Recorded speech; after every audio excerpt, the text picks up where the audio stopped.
ver qué le ha respondido el de izquierda, en algunos periodos de su vida francamente socialista, guerrillero, pero más práctico en estos tiempos que idealista.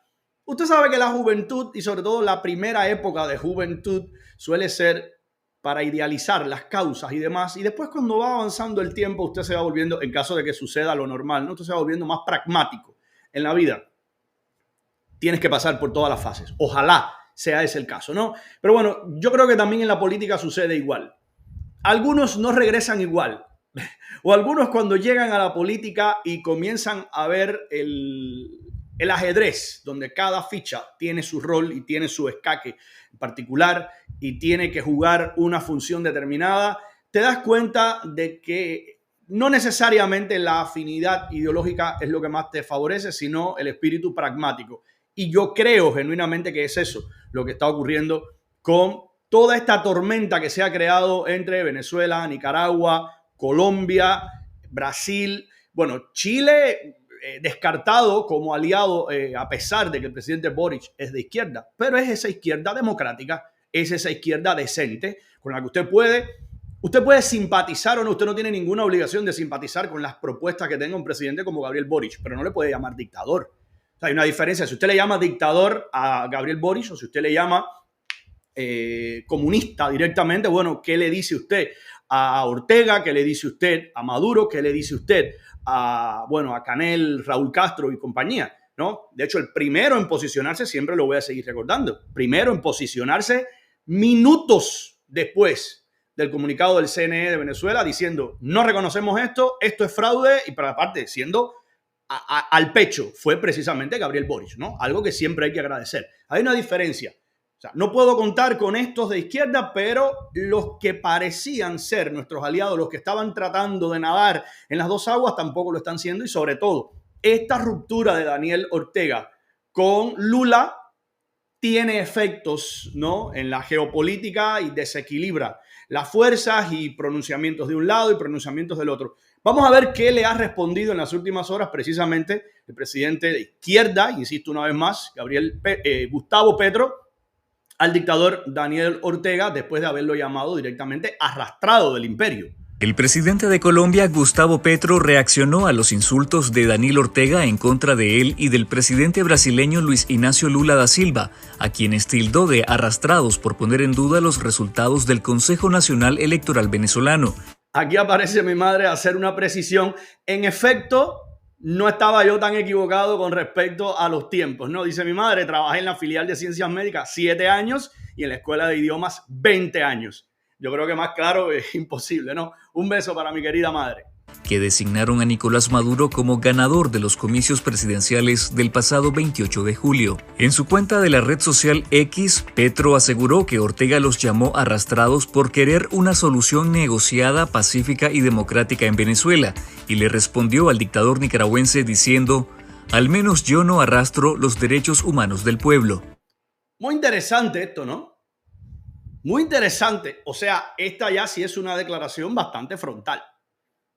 Por eso les estoy diciendo que las aguas han ido tomando un nivel y los fuegos políticos se han ido avivando y esto está comenzando a ser una especie de terremoto político en la región. No es sencillamente una pequeña rencilla o una pequeña diferencia. De hecho, la ruptura formal de relaciones diplomáticas entre Nicaragua y Brasil tiene ecos precisamente en los demás aliados porque entonces, o en antiguos aliados, porque entonces tienes que posicionarte. Es lo mismo que ocurre, no nos engañemos, cuando hay un grupo de amigos y dos de ellos se pelean. Y se pelean a muerte, ¿no? Se pelean irreversiblemente. Usted puede querer tratar de seguir siendo amigo de uno y de otro, pero casi siempre es muy difícil. No imposible, pero es muy difícil. Casi siempre usted toma partido por uno o por otro e incluso muchas veces uno de los dos no te permite estar en ambos bandos y te dice, no, si tú sigues siendo amigo de él, despídete de mí. Y ahí entonces tú tienes que decidir cuál causa es más justa, ¿verdad? Creo que estoy haciendo una analogía que es bastante representativa. También sucede así en cuanto a la política internacional.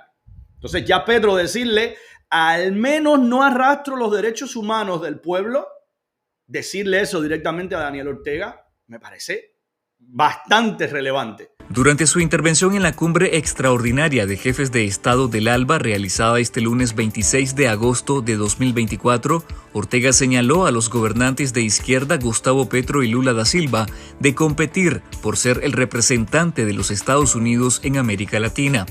¿Qué le puedo decir a Petro? Bueno, hay algunos que terminan todavía peor, como es la amiga Danger, que hace mucho no te veía por acá, y dice la Danger, me pasó, y las dos amigas, me imagino, terminaron sin hablarme. Aquí no es que se posicionó de un lado o del otro, quiso estar en el medio y bueno, terminó perdiéndolas a las dos. Hay algunos casos en el cual es peor todavía, ¿no? Pobre Petro. Yo a Petro lo veo como compitiendo con Lula a ver quién va a ser el líder que va a representar a los Yankees en América Latina. Así lo veo a Petro.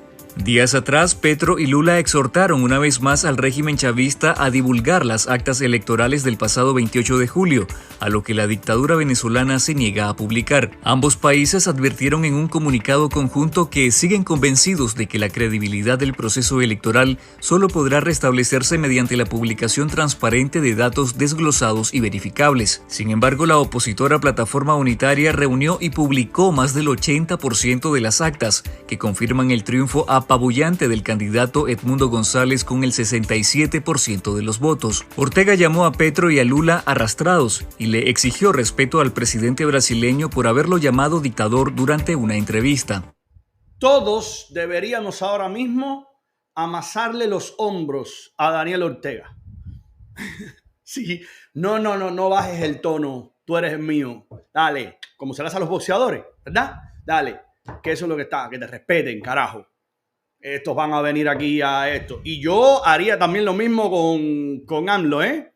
Oye, ¿qué estos americanos y estos canadienses metiéndose aquí? Y fíjate cómo está esto. ¿Por qué? Que yo quiero que se fajen entre ellos. No, yo quiero dentelladas. Yo quiero ver la sangre correr entre ellos, ¿eh? Metafóricamente, YouTube, no me tomes literal que ahora vienes y me bajas el rayo de Zeus por estar pidiendo el líquido rojo que circula por nuestras venas y que no debe ser mencionado en ciertos contextos. Aunque ustedes no crean, en redes sociales esto es bastante delicado. Entonces, bueno, este líquido cuyos glóbulos rojos le da la coloración que conocemos ahora mismo, yo quiero verla correr en cuanto a los que eran aliados y amigos. Así que mira, vamos todos a amasar los hombros, a revisar los guantes, vamos a echarle agüita en la cara para que se refresque y para que salga a pelear, ¿eh? Si querés que te respete, respetame, Lula. Si querés que te respete el pueblo bolivariano, respetá la victoria del presidente Nicolás Maduro. Y no andes ahí de arrastrado. Sigue la cobertura en nuestro sitio web. Esto a mí me parece muy revelador precisamente de ese colapso del que hablábamos y muy representativo de ese colapso del socialismo del siglo XXI, que ha durado ¿cuánto? No creo que haya llegado, no digas tú siglo, no creo que haya llegado ni siquiera a 21 años, ¿no? Porque esto empezó después del 2000, fue de 2000 en adelante, 2000 ¿cuánto? 3, 4, 5. De ahí en adelante comenzó todo este entusiasmo, quizás estoy fallando en los cálculos, pero no me parece que lleve ni siquiera 21 años el proyecto de unidad y todo esto de Mercosur y el ALBA, ¿verdad? Y todos los pueblos hermanos, pueblos, ¿sabe qué? Afortunadamente, salvo en Nicaragua, en Venezuela y en Cuba, en el resto de los países de la región han tenido lugar elecciones democráticas. En el resto de los países, las fuerzas políticas se han movido de su sitio. Yo siempre les recuerdo, si no te gusta, si vives en una democracia donde hay alternancia de poder, donde la Constitución garantiza la oposición, el derecho a oponerte al partido o al gobierno vigente, a la administración vigente, si no te gusta, siempre vas a tener algo que hacer. Siempre vas a poder expresarte, siempre vas a poder coaligarte, siempre vas a poder ejercer el activismo y tratar de sacar electoralmente por los votos, con las reglas de la democracia.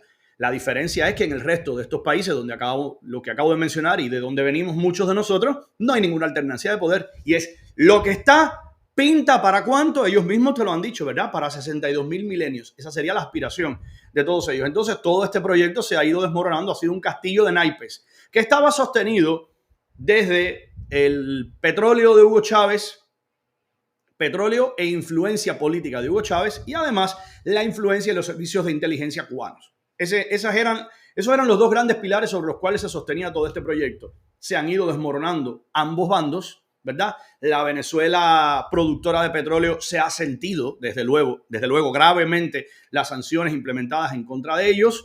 No la tienen tan fácil para vender el petróleo como antes. El precio del crudo bajó. Recuerden que Hugo Chávez tuvo esa ventaja. Cuando Hugo Chávez llegó al poder, poco después los precios del petróleo se dispararon, que llegaron a niveles récord.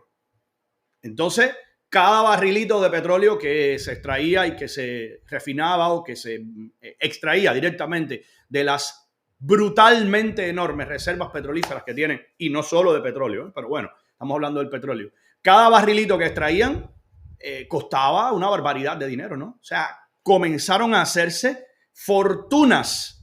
Venezuela podría haber estado precisamente en la danza de los millones, no la cubana con la zafra, porque esa, según el Titán, en los años 90 es muy peculiar en la historia, ¿no? Pero podrían haberse enriquecido como sociedad, como pueblo, si hubieran tenido verdaderamente gobiernos democráticos con un sistema que hubiera permitido que ese florecimiento como resultado del petróleo hubiera verdaderamente impactado a la sociedad de una manera muy positiva, ¿no? O sea, pudo haberse tenido un repunte brutal en todos los sectores de la sociedad si no hubieran existido una pandilla de narcodelincuentes que utilizaron ese florecimiento para comprarse mansiones en Dubái, en San Francisco, en Miami y en las cuatro confines del mundo, ¿no? Entonces, de eso de lo que estamos hablando. ¿Vamos? De esa presidencia de ese gran país que es Brasil, querés convertirte en el representante de los yanquis en América Latina. Por eso rompimos relaciones con Brasil. La tensión aumenta. El gobernante nicaragüense en la 11ª cumbre extraordinaria del ALBA la emprendió contra el presidente brasileño. Lo calificó de arrastrado y también tuvo palabras para el presidente colombiano. A Petro, ¿qué le puedo decir a Petro? Pobre Petro. Pobre Petro. Yo a Petro lo veo como compitiendo con Lula a ver quién va a ser el líder que va a representar a los yanquis en América Latina. El pronunciamiento de Ortega se produce por la postura de Brasil y Colombia sobre la transparencia de los resultados electorales en Venezuela. Creo que Venezuela vive un régimen muy desagradable. No creo que sea una dictadura. Es distinto a una dictadura. Es un gobierno con un sesgo autoritario, decía el presidente brasileño, uno de los exponentes de la izquierda latinoamericana, al tiempo que exigía la presentación de datos confiables. Lula lideró una propuesta de realización de nuevas elecciones transparentes, con la participación de todos los candidatos, un comité electoral multipartidista y observadores internacionales, una posición secundada por Colombia. Los mandatarios se reunieron para seguir trabajando en opciones que brinden el acompañamiento internacional que el pueblo venezolano necesita en estos momentos. La iniciativa ha contado con el apoyo de gobiernos de la región que abogan por la transparencia. Que se presenten las pruebas, las actas del resultado electoral. Otros líderes latinoamericanos calificaron de fraude el resultado electoral, entre ellos el presidente de Chile. Yo, personalmente, y esta es la postura del gobierno de Chile, no tengo dudas de que el régimen de Maduro ha intentado cometer un fraude, si no hubiesen mostrado las famosas actas. La izquierda latinoamericana, según entendidos en el tema, ha sufrido una fractura tras los resultados de los comicios presidenciales en Venezuela, quienes apelan a la transparencia y al valor de la preservación de la democracia y quienes insisten en la perpetuidad política. Reiteramos las felicitaciones ya expresadas al darse los primeros resultados al presidente de la República Bolivariana de Venezuela, nuestro compañero Nicolás Maduro Moros, por la victoria alcanzada en las elecciones del 28 de julio. El régimen castrista, aliado y dependiente del petróleo venezolano, fue el primero en cerrar filas con Maduro. Ha faltado un actor fundamental en toda esta negociación, y es el gobierno de Cuba.